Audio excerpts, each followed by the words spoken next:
ఈ దేశంలో అనేక ప్రాంతీయ పార్టీలను మట్టుబెట్టింది, తనలో విలీనం చేసుకుంటూ వచ్చింది. ఇప్పుడు దక్షిణాన వాళ్ళ టార్గెట్ నెక్స్ట్ టీడీపీతో ఈసారి కలిసి పోటీ చేసిండ్రు ఆంధ్రప్రదేశ్లో.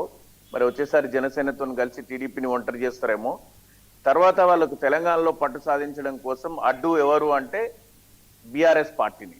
సో బీఆర్ఎస్ పార్టీని బలమైన పార్టీగా చూస్తున్నటువంటి బీజేపీ పార్టీ బీఆర్ఎస్ ని తప్పించాలంటే వాళ్ళు కాంగ్రెస్ వర్సెస్ బీజేపీ అనేటువంటి నినాదం బయటకు తీసుకురావడానికి జుబ్లీల్స్ కూడా వాడుకుంటున్నారు.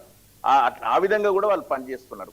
వాళ్ళేమో మతం పేరిట పోలరైజ్ చేస్తున్నారు, ఒకరేమో హిందుత్వ పేరిట పోలరైజ్ చేస్తున్నారు, ఇంకొకరేమో ముస్లిం ఓటర్ల కోసము వాళ్ళ అస్త్రశస్త్రాలన్నీ వదిలేసినట్ట అయిపోయినాయంట. ఇక ఫైనల్ పత్తా అనేటువంటిది అజారుద్దీన్ గారిని మంత్రి పదవి చేసి, టెక్నికల్ గా వారు దేనికి ఎన్నిక కాకపోయినా కూడా 6 నెలల సమయం ఉంటది కాబట్టి వాళ్ళు చివరి అస్త్రంగా కాంగ్రెస్ పార్టీ తన ఉన్నటువంటి పరిస్థితులలో ఆ ఫ్రస్ట్రేషనా లేకపోతే వాళ్ళకున్న సర్వేలా, నిత్యం విడుదలవుతున్న సర్వేలా ఏ విధంగానైనా గెలవాలి. ముఖ్యమంత్రి గారికి జీవన్మరణ సమస్య, కేబినెట్ సహచరులతోని అధిష్టానంతోని ఈ సీటు గెలవకపోతే తన సీటు పోయే పరిస్థితి ఉంది కాబట్టి ఈ సీటుని గెలవడానికి వారు ప్రతి వీధి, ప్రతి గల్లీ, ప్రతి ఇల్లు తిరిగేటువంటి పరిస్థితి మనం చూస్తున్నాం. వాళ్ళే ముఖ్యమంత్రి గారే స్వయంగా రోడ్ షోలు అటెండ్ అవుతున్నటువంటి పరిస్థితి చూస్తున్నాం. వారి భాష, వారు దిగజారిపోయి మాట్లాడుతున్నటువంటి పరిస్థితులు. హైదరాబాద్ చెత్త 2 సంవత్సరాలైనా వారే మున్సిపల్ మంత్రి, వారు ఆ విషయం మర్చిపోయి పాత మున్సిపల్ మంత్రి గురించి మాట్లాడుతున్నారు. ఇంకా ఈ కేసుల గురించి మాట్లాడితే తెలంగాణ ప్రభుత్వానికి జస్టిస్ పిసి ఘోష్ కమిషన్ ఏర్పాటు చేసి పెద్ద పుస్తకం ఒకటి తీసుకొచ్చి మేము ప్రజల ముందు ఉంచుతామని చెప్పి అసెంబ్లీలో చర్చించిన తర్వాత కూడా నిజంగా తప్పు చేస్తే అరెస్ట్ చేయాల్సినటువంటి పరిస్థితిలో కాంగ్రెస్ ప్రభుత్వం మా మీద ప్రతిచర్యగా, అంటే ఆ రోజు మేము రేవంత్ రెడ్డి గారిని కూడా అరెస్ట్ చేసినటువంటి పరిస్థితి నుంచి ఈ రోజు వాళ్ళు సాహసించలేకపోయారు. చివరికి ఆ బంతిని తీసుకెళ్లి బీజేపీ కోర్టులో వేసి, బీజేపీ నేషనల్ గవర్నమెంట్ కోర్టులో వేసేస్తే బీజేపీ కూడా 2 నెలలే అయ్యింది. వాళ్ళు ఎప్పుడు ఎఫ్ఐఆర్ చేయాలి, నిజ నిర్ధారణ చేయాలి, దానిపైన చాలా పెద్ద కథా కమామి ఉంటది కాబట్టి బీజేపీ కూడా మా వాస్తవం ఉంటే, నిజం ఉంటే, అవసరం ఉంటే టకటక ఈడీ, ఏసీబీ ఈ అన్ని ఒకటేసారి వస్తాయి. కానీ అట్లాంటి పరిస్థితి ఇప్పుడు బీజేపీ కూడా లేదు కాబట్టి అరెస్ట్ చేసే పరిస్థితిలో బీజేపీ కూడా లేదు. ఇంకా అరెస్టుల పర్వం అనేది ఇప్పుడైతే లేదు. ఆ భయం పట్టుకొని ఉండ్రు.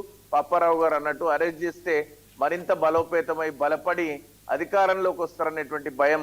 ఎందుకంటే గతంలో ఎవరు అరెస్ట్ అయినా కూడా వాళ్ళు అధికారంలోకి వచ్చిన సందర్భాలు ఉన్నాయి కాబట్టి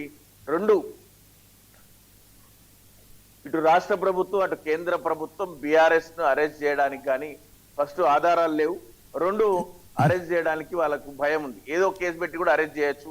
నేను ఒక మిత్రులు చెప్తున్నారు, ఈ కార్ రేసింగ్ లో ఇంకేదో యాదాద్రి థర్మల్ పవర్ స్టేషన్ లో అక్కడ ఒక సిఎస్ఐ వ్యక్తి కూడా అరెస్ట్ చేయొచ్చు కేటీఆర్ గారిని. అది అరెస్ట్ చేయలేకపోతుంది రాష్ట్ర ప్రభుత్వం, అంత భయపడుతుంది అని మాట్లాడినరు. ఇంకా అరెస్టులు అనేటువంటి అది జరగని పని.